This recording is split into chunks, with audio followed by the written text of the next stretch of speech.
Good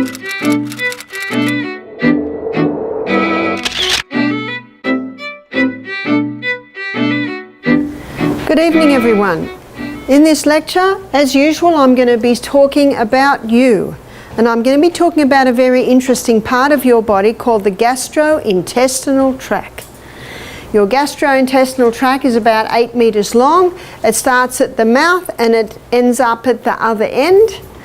And we're going to have a look at what happens to the food on the plate, to break it down to microscopic little particles that then can get absorbed into the blood. And tomorrow morning in the lecture on the liver, we're going to have a look at what happens when it gets into the blood.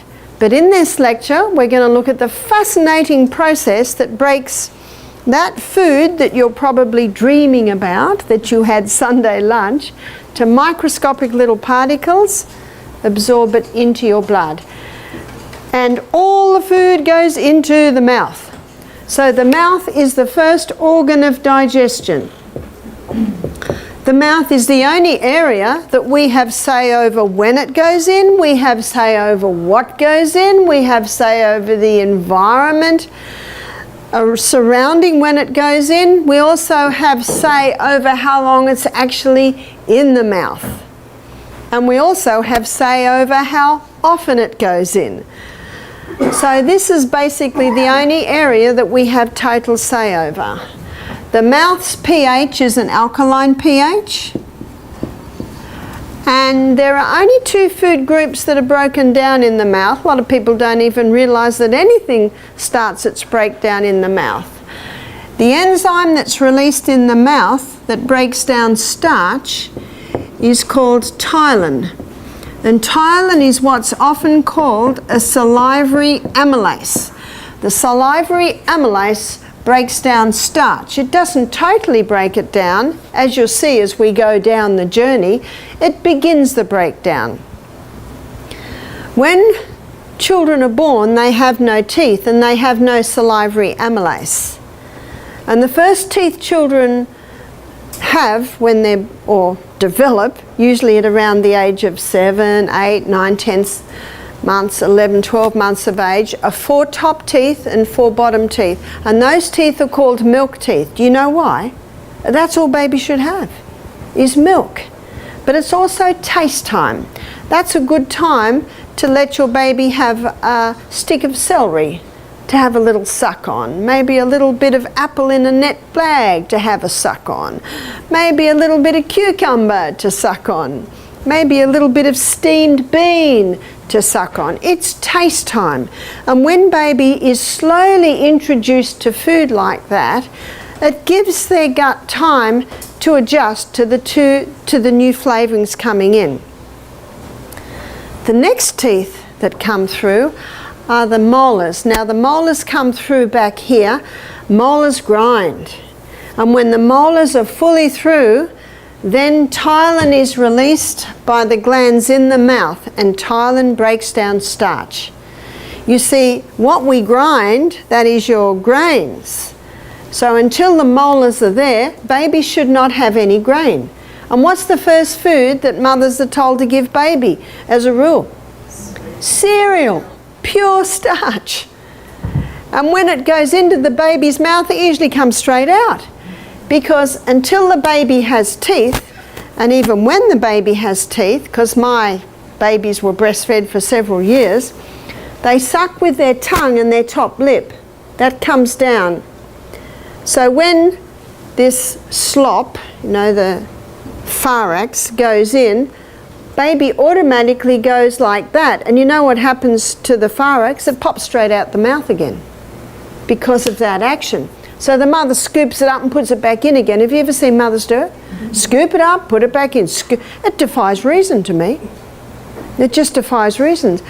You know, children should not be eating till they can sit, till they can feed themselves, until they've got teeth to chew it with. And when children are given slop, you know, they can get to even 3, 4, 5 and they won't eat anything unless it's slop. But when children are given solid food, like what I was saying, when they can sit and suck on it, their little teeth at the front make little chews. My 10-month-old granddaughter Esther. We're all having dinner together. It was cold and we're in Tasmania, so we put a big sheet on the floor in the lounge room where the fire was, and we ate there. And what does our little girl want to do? They're very social, aren't they? But she's only got 3 teeth. She can sit, she can feed herself, but she's only got 3 teeth. My daughter said, "Mum, what'll we do?" I said, "Give her a steamed green bean," because that was part of our meal. Oh, she was so happy. She thought she was doing exactly what we were doing, and you know, in 20 minutes, half an hour, by the time we'd finished, she'd eaten 1 centimetre.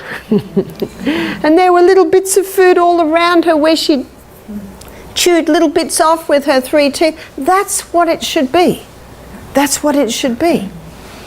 And it's not until the molars are fully through that the glands in the mouth now release ptyalin, which will break down starch. So I didn't give any of my babies any starch until they had a good set of teeth. My son James is 39, and he didn't eat any solid food till he was 16 months of age. Now, you never hear of such a thing. A lot of parents want to see what will happen. And by the way, whatever you give my little granddaughter Esther, she will eat. So how come babies become fussy? Do you think Esther would be happy with a celery stick if she tasted ice cream? Chocolates? Huh? Sweet biscuits? No. You see, parents dictate the tastes of their children. Sorry, but they do. Because you look at a little crawling baby, they'll eat anything they find. If they find a caterpillar, they'll eat it, huh? So where does the fussiness come from? So it is starch that begins its breakdown in the mouth, as long as you've got all your molars. The other food is a saturated fat. Saturated fat begins its breakdown in the mouth. Saturated fat is a combination of short and medium chain fatty acids. And underneath the tongue there are sublingual glands, and they release lingual lipase. And lingual lipase is the enzyme that breaks down the saturated fat. So saturated fat is unique in that the breakdown begins in the mouth. That's the only digestion that happens in the mouth. But something very important also happens in the mouth, and that's chewing. We've got teeth for a reason. We should chew until our food is almost a liquid. And then the food comes down the esophagus through this little gateway here called the cardiac sphincter and into the stomach. So the stomach is the next organ of digestion, and the stomach is not an alkaline environment, it is an acid environment, and it's very important that it be an acid environment. You see, the folds that line the stomach are like this, and they are lined with gastric glands, and 2/3 of those gastric glands release mucus. And what that does is that provides a thick mucosa wall protecting the stomach about what is released in here. Now what's released here is pepsinogen, and the other enzyme that's released there is hydrochloric acid. Now in an acid environment, pepsinogen and hydrochloric acid unite to release pepsin. And pepsin is the enzyme that breaks down protein. So the only food that's broken down in the stomach is protein, and it's broken down by pepsin. Hydrochloric plays a very important role. You see, hydrochloric acid not only unites with pepsinogen to release pepsin that breaks down the protein, but hydrochloric acid is antifungal, antibacterial. So if any fungus or yeast or bacteria happens to be on the food we're eating, if you've got nice strong hydrochloric acid, it basically annihilates it. And you can see why God meant this union to happen here, because if pepsin was here, pepsin could start breaking down the lining of the stomach. Something also is released here, and that's the intrinsic factor. The intrinsic factor is very important for the absorption of B12. So let me give you the B12 story.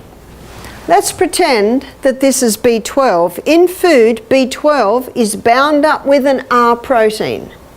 And when B12 and the R protein come into the stomach, hydrochloric acid breaks that union. What also is released in the stomach is intrinsic factor. Now, intrinsic factor and the free B12 travel together all the way down the gut until they get to the last part of the small intestine. Then intrinsic factor and B12 unite, and they're absorbed now into the body. So if someone has low B12, it could simply mean they've got low hydrochloric acid, or their gut is not making intrinsic factor. Because once the B12's absorbed, there's an enterohepatic circulation that connects this area with the liver. And B12 can be constantly circulating. So someone can have no B12 in their diet for 30 years before they can show a B12 deficiency. So if someone has a B12 deficiency, the first thing I look at is the function of the stomach. And one of the signs that someone has low hydrochloric acid is they've eaten a meal, 6 hours later, they're still feeling full. You see, if we had nice, strong hydrochloric acid, it breaks down the food, of course, with the connection of pepsinogen quite quickly. I've never met anyone with too much acid in their stomach. If someone says, I've got an over-acid stomach, my question is, how do you know? Oh, I can feel it burning. Oh, the problem's not the acid. The problem might be you're dehydrated and you haven't got enough mucus, because mucus is 99% water. I know it's acid because it keeps coming up here. Well, the problem's not the acid. The problem is this little gate here. You see that little gate called the cardiac sphincter? It should be closed, and if it's closed, no acid will come up. So why would acid come up? Because that little gate is weak. Why would it be weak? A lot of people today have breakfast like a pauper, lunch like a pauper, and dinner is the king and the queen together. And then they lie down at night and gravity presses against that little cardiac sphincter, weakening it. And that little muscle, well, that little sphincter is a muscle, and when it's relaxed, it's closed. And when it tightens, it opens. So stress when all the muscles tighten can open it. So two things will heal reflux or heartburn. One is eat breakfast like a king, lunch like a queen, and dinner like a pauper, or you say supper.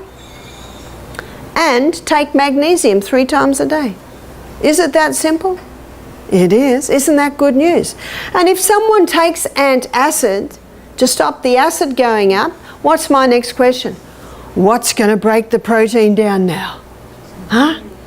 And you know what long-term low antacids they're finding is producing now? Colon cancer. Because the protein's not getting broken down, partially digested protein is reaching the large colon, and then the body says, what are you doing here? Quick, we have to create a lot of bacteria to deal with that, and that excess bacteria can start eating down the colon wall. And if someone says to me, I've been on antacids for 25 years, is it working? 25 years? What's the definition of insanity? To do what you've always done and expect different results. So what would cause a weakening in the production of hydrochloric acid? Drinking with the meals. You see, digestion is a chemical process, and that whole reaction I just showed you only happens in an acid environment. If people are drinking with their meals, it waters down the acid so you don't get that connection. And it's an American habit, isn't it? Certainly an Australian habit. Michael and I go to a restaurant and the waiter, what's the first thing he asks? What will you drink? No, we won't have anything to drink. Oh, we'll just bring you water. Now if we say no thank you, every waiter in the restaurant is coming to us. You don't have water? We let them put the water there. Okay, that just keeps them quiet. I think it's because people are so busy, they've got no time and they sit to eat. Oh, I haven't drunk. And then they drunk water. And a lot of people think they just wash the food down. Wash the food down, they basically wash all their digestive enzymes away. We should be stopping water ideally half an hour before the meal, resume about an hour and a half after the meal. That hour and a half allows time for those digestive enzymes to start their breakdown. If someone's thirsty after a meal, by all means have a mouthful. But large fluid with the meal will water it down. Also, when people are eating every couple of hours, you see, we have one stomach. And that stomach, there's much research to prove this, that one stomach takes 3 to 4 hours to digest. And then that stomach loves a 1 hour rest. So what's that between meals? That's 5 to 6 hours between. Surely not for children. Do you know they've got the same digestive tract? And you might have noticed, I worked out very early, children say they're hungry when they're bored. Have you noticed? And often, when a hunger pang is experienced between meals, it's often dehydration. One day my son Peter came to me and said, "Mum, the water's not doing it anymore." I looked at my watch and said, "Great, it's lunchtime."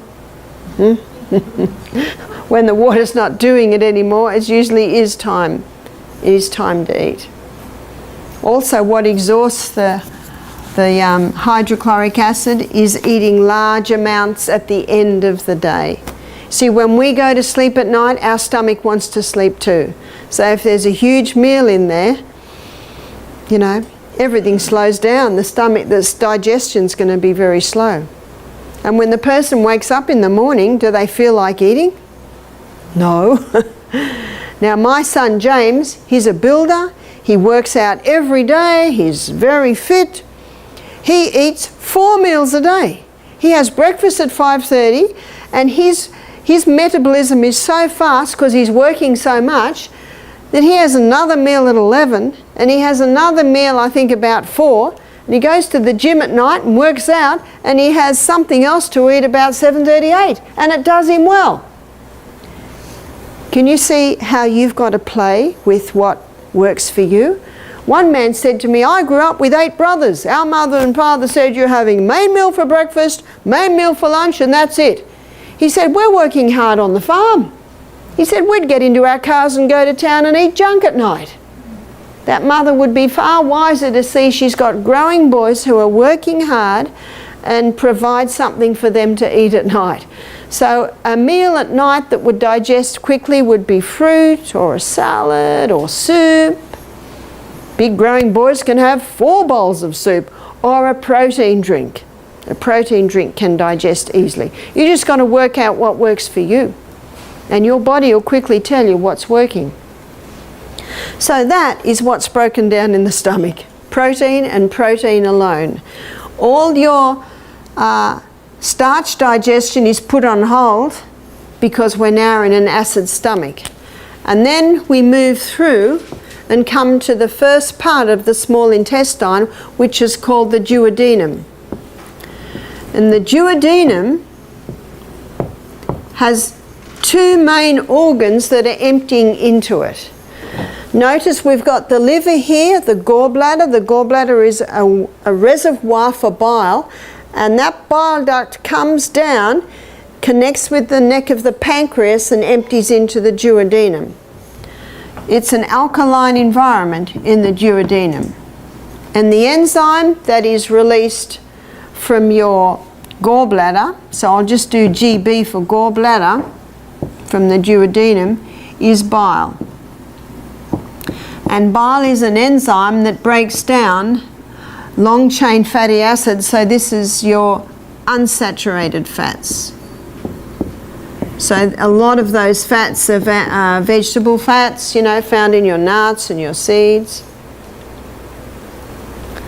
From the duodenum, the pancreas also releases some enzymes in there. And the pancreas releases pancreatic lipase. And pancreatic lipase does the final breakdown of the unsaturated fats. They're the long-chain fatty acids. So bile starts it, pancreatic lipase finalises it. The pancreas also releases pancreatic amylase.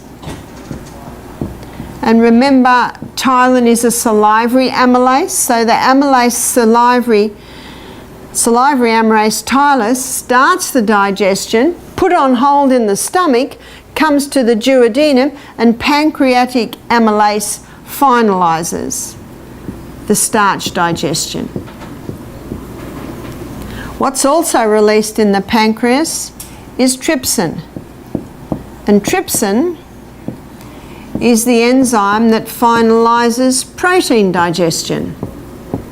So protein digestion is begun in the stomach and finalised in the duodenum under trypsin and chymotrypsin.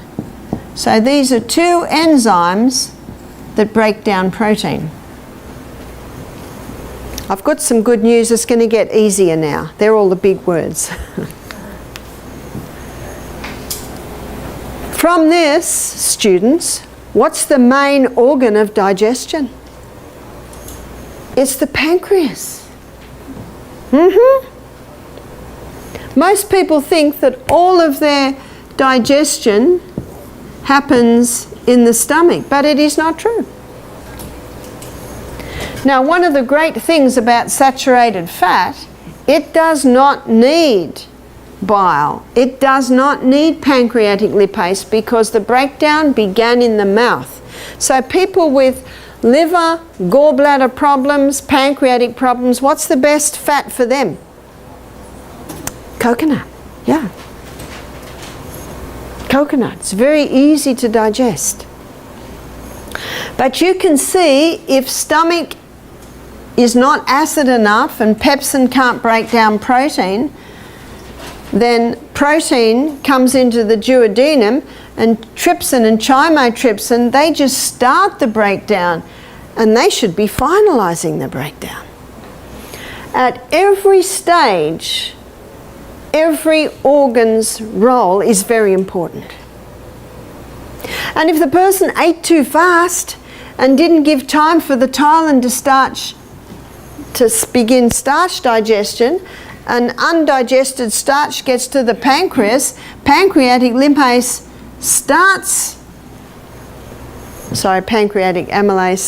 the breakdown, whereas it should be finishing it. Most of your nutrients are absorbed before you get halfway through the small intestine. So from the last part of the small intestine, it's really just roughage. And when the contents of the small intestine gets into the large colon, it's usually mostly liquid. But let's go back to where the food's absorbed, which I call the grand finale of digestion. The small intestine is lined with villi that look like this. And as I showed this morning, that villi should have a thick turf wall. And that thick turf wall around it is made out of mostly Lactobacillus acidophilus and Bifidobacterium. There are trillions of microbes in there, but they're the two main ones, and from them most of them are made. And these bacteria is responsible for the final breakdown, the final touches of digestion. They're particularly important for the release of the B vitamins. That bacteria is also important for the absorption of your nutrients across and into the blood. And of course this villi has capillary networks all through it. That thick turf wall, those microbes, are responsible for protecting the blood, wrong colour, protecting the blood against harmful pathogens that might be in the gut. And those microbes are responsible for nourishing the cells that line the gastrointestinal tract. No wonder I call it the grand finale of digestion. How do you know if the gut's working right? Let me give you a story of a man that came to our health retreat with his wife. He was 68, his wife was 67. I said, what is your reason for coming to our retreat? He said, I'm here to accompany my wife. I said, right. I said, how many bowel movements do you average a day? Because I did a health assessment on him. He said 6. I said, oh, that's a lot. He said, yes, I've got irritable bowel. I said, oh, are you on medication? Yes. And he listed the anti-inflammatories and the cortisones. He said, yes, recently the doctor said I can do no more for you. I said, oh. And then I looked at what he ate. He loved bread, he loved meat, he loved dairy, and he loved sugar, and he loved a couple of scotches every night. You see, when you're healing an irritated gut, this is what you've got to do. Number 1, stop all the irritants. What are the irritants? Wheat, dairy, in fact, all the things he was having. Refined sugar, alcohol. All of these foods are like kerosene to a fire to an irritated gut. And he was having lots of them. Number 2, probiotic. Probiotic is for life. And that cortisone that he was on, it can break down that gut flora. The very thing he was taking to supposedly heal him, it wasn't at all. All it does is stop the gut being inflamed. And on all that medication, he's going 6 times a day. And number 3, there is a herb called slippery elm. And slippery elm coats, soothes and heals the lining of the gut. Psalm 104 verse 14, the Bible says, God gave herbs for the service of man. Slippery elm is a remarkable herb. It not only gives form to the stool, it coats, soothes and lines the gut, and it contains a growth stimulant, so it can stimulate rapid healing in the lining of the gut. I said, can I try some things on you? He said, certainly. Now, we don't serve any wheat or dairy or refined sugar or alcohol at our health retreat. You've probably noticed. I gave him slippery elm 4 times a day, morning, noon, 6 p.m. and 9 p.m. at night. And I gave him a double dose of probiotic. You see, he told me he walks by the beach every morning, and where he walks, there are 4 restrooms on his walk. He's got to, because he's got to keep going in. So in his 1-hour walk every morning, he's got to do 4 stops. First 2 days of the program, he's on juices. So I'm watching him closely. I said, how many times are you going? He said, 5. That's 1 less. On juices. You see, the slippery elm gives form, it coats and soothes. The second day, he was very happy. He said, I only had to stop 3 times on my morning walk this morning. And he's going 4 times. He's dropping 1 movement a day. Fantastic. And it's becoming formed. Wednesday, eating food was much better. I said to him, I believe you can stop your anti-inflammatories and halve your cortisone. He was not interested in doing that on day 1, but because of the results he was getting, he became interested. By Friday, he's going 3 times a day. That's exciting, and formed. The bleeding from the bowel had stopped. The cramping had stopped. This is on medication, all that was happening. On Sunday morning, he came running up to me very excited. He said, I just went on my morning walk and didn't go. Oh, how exciting. When he came to our health retreat, who was he here for? And he sat in the consultation like this. Because of the results he was getting, he was very interested. Because what has his doctor just told him? I can do no more for you. In fact, I know what's next. They start cutting out the colon. And you want to keep away from the knife if at all possible. And you see, it's our responsibility to prove to our doctor that we can do it. And isn't it wonderful when you surprise them? We live in an amazing body. This man's been dealing with this for 30 years. How long was he at our health retreat? 1 week. He's not healed, but he's getting a long way towards it. You see, cortisone is one drug you have to ease off. You have to ease off slowly. I haven't heard any more, but it was pretty exciting what we saw there.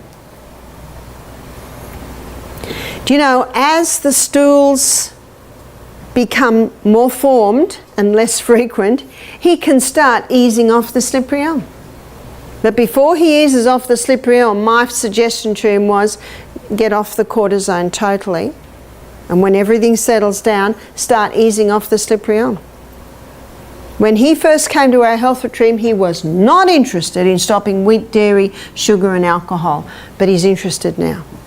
That's one of the beauties of coming to a health retreat, is you can try things at the health retreat and see what works for you. That will work for gastritis, ulcerative gastritis, irritable bowel syndrome, Crohn's disease, colitis. It will heal them all. How long will it take? How long's a piece of string? Depends how willing the person is to adhere to what you've got to do. And it also depends on how much medication they're on and how long it's been like this. But I can't think of a case more serious than this man's. 30 years, going 6 times a day, blood, cramping, almost liquid. What about the other way round, which is when we come to the large colon, not going enough? But before we go there, let's have a look at the appendix. The appendix isn't a mistake. Did you know that? The appendix is a very important organ. It has a nickname. It's called the colon's oil can, because what the appendix does, it lubricates the contents that come out so they can pass with ease through the colon. The appendix also releases antibacterial fluid. So if what's coming out of the small intestine is toxic, it can release fluid there to calm it down. Why would it come out of here toxic? Definitely it's always toxic on a meat diet. You see, dogs' digestive tract is about 1.5 meters long, and they're meat eaters. It's in and out quickly, whereas human beings, it's about 8.5 meters long. So by the time it's getting down here, it's putrefying. See, this is a warm environment. You just put meat in a warm environment overnight, what's happening to it? It's going bad.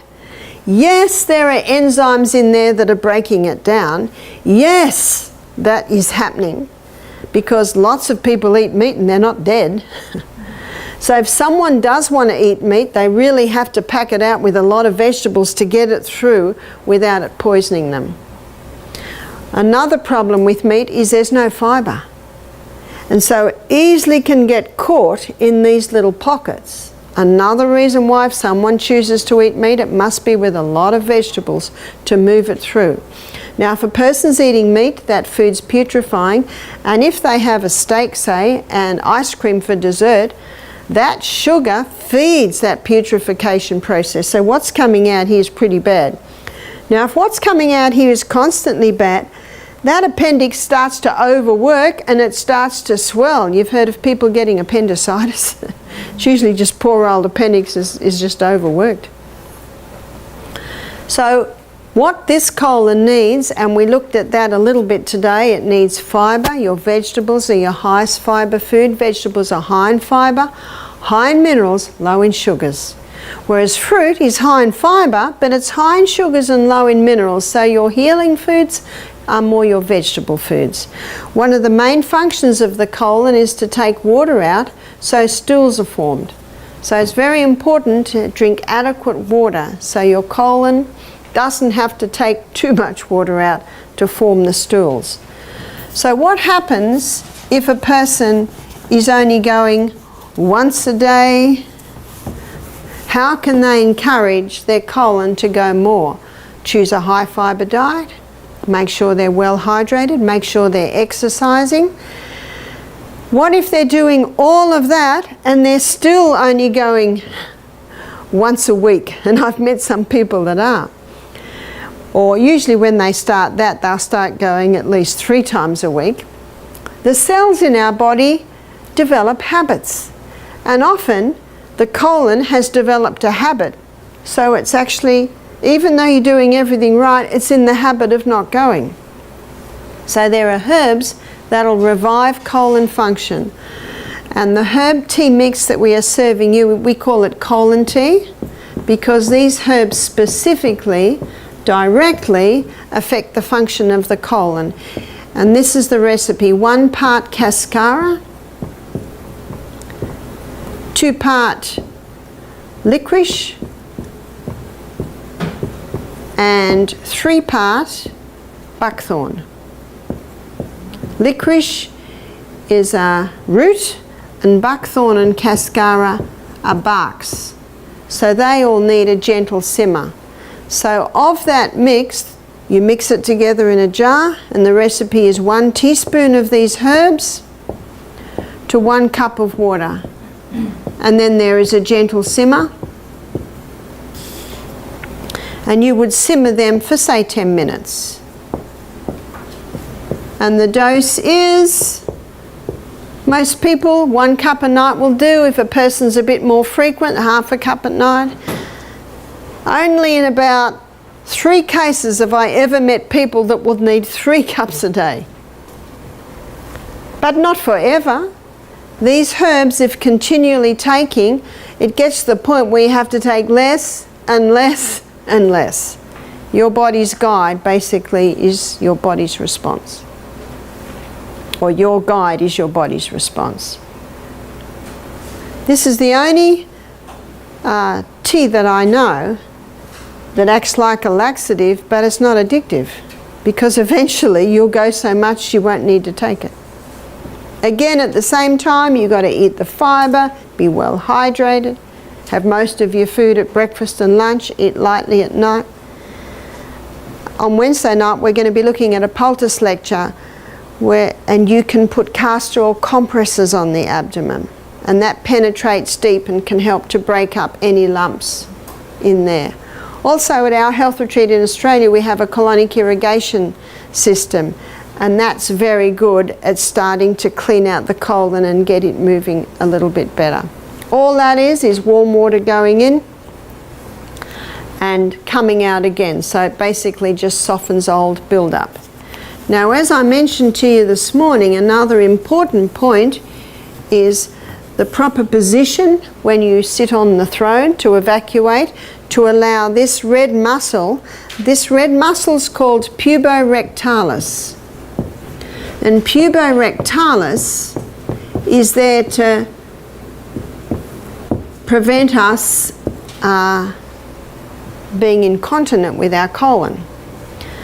And I'll recap what I went through this morning for the sake of the film, and also repetition deepens the impression.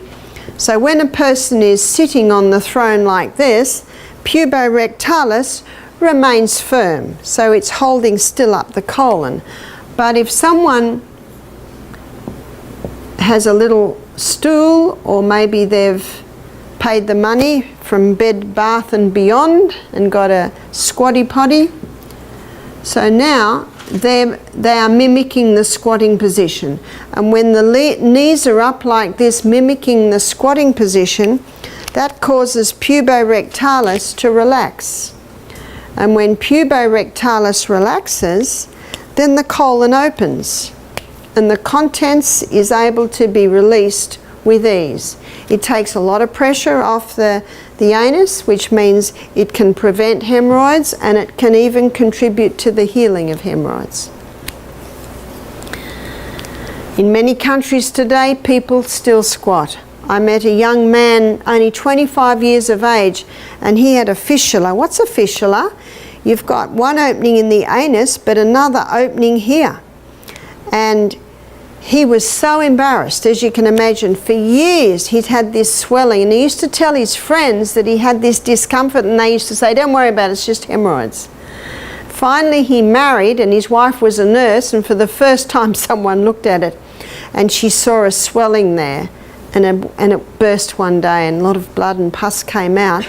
But because he continued to eat a bad diet, refined food, lots of wheat, lots of meat, the pressure remained to the point where he now had a fistula, which means a hole came right through there and back through to his anus, which is very uncomfortable. So the doctor did a colonoscopy on him and found a whole heap of polyps in here and took the polyps out, 25 years of age. I talked to his mother. He had had all the symptoms of a wheat and a dairy intolerance from a very young age, but he continued to eat it, not knowing what it was doing to him. So there's two things that had to happen here. One thing is the wheat, dairy, refined sugar had to stop. Slippery elm started to be taken to heal the colon, and I said to him, you need to get a little stool to take all the pressure on this area down here. He said, it's interesting you say that to me, because he said 6 months ago my mates and I were camping out in the bush, so we had to dig a hole and squat, and he said it was so comfortable for me because it didn't have pressure there. Now I told him that one thing that will speed up that healing is to get 2 tubs, and he was a fairly slim young man, so he could easily get tubs that he sits in. So 2 tubs, this is a hydrotherapy treatment, and it's called sitz baths. So he sits in the tub of hot water. That's how he's got to sit, and the water's like this. So he has a hot tub and he does that for 3 minutes. Then he does a cold tub, ideally with ice cubes in it, and he does that for 30 seconds.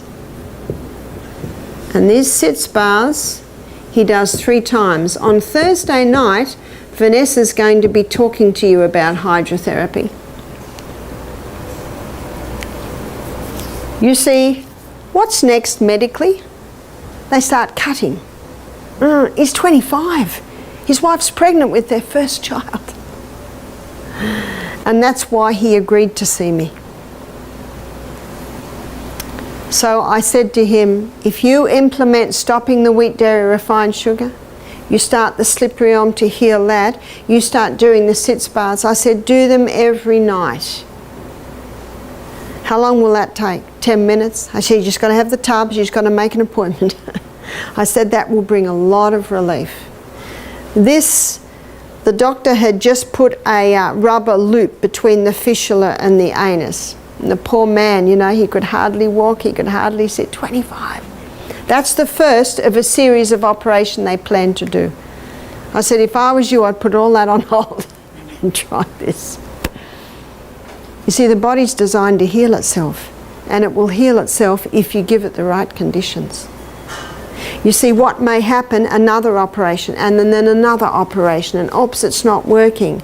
And so now there's too many polyps, and some of the polyps are cancerous. So they now start taking part of the large colon away. And then he has to have a colostomy, which is a hole here with a bag. Whoa, it's not looking good. Not looking good. I said to him, it is not by accident that I'm here to speak to you. I believe this was a divine appointment. He said, thank you so much. Many people are sick through ignorance. So before we close, let me just go back to the stomach. I looked at what causes a reduction in your hydrochloric acid. How can you increase it? Stop drinking with the meal, start having breakfast like a king, lunch like a queen, tea like a pauper, and have the juice of a lemon with a tiny bit of boiling water in it just before the meal, because your lemon is acid and it's a great digestive aid. The other thing you can do is put 1/4 teaspoon of cayenne pepper in a little water and have that just before the meal. Won't it burn? It actually never burns, it just feels like it. It tingles a little bit, but it will also wake up the gastric glands. And it is in that way that you can increase your body's ability to digest. Pineapple enzymes, that's a good question. Let me show you that. Now notice that the stomach releases pepsin, and the duodenum via the pancreas, trypsin and chymotrypsin. Those three are proteolytic enzymes. Proteolytic enzymes break down protein. And there are two plants that have proteolytic enzyme. One is the pineapple, and the pineapple has bromelain in it, and that is a proteolytic enzyme. And the papaya has papain in it. So proteolytic enzymes break down protein. So your proteolytic enzyme is trypsin and chymotrypsin and pepsin. And these also are proteolytic enzymes. The good news is you can buy bromelain and papain in a tablet form, a concentrated form. And I personally would prefer someone use the lemon juice or the cayenne pepper because it boosts your stomach to make its own.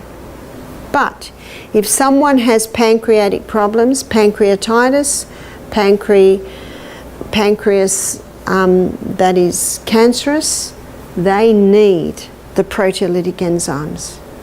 Many people with pancreatitis or pancreatic cancer die of malnutrition. Can you see why? Because the pancreas is the main organ of digestion.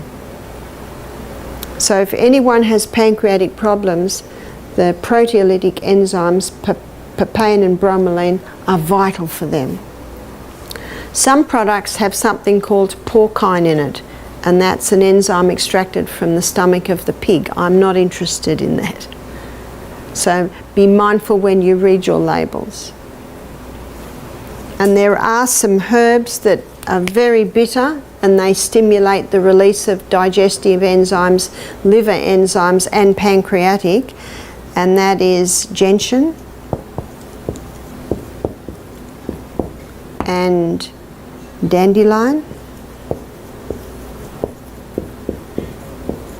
and St. Mary's thistle, or sometimes it's called milk thistle.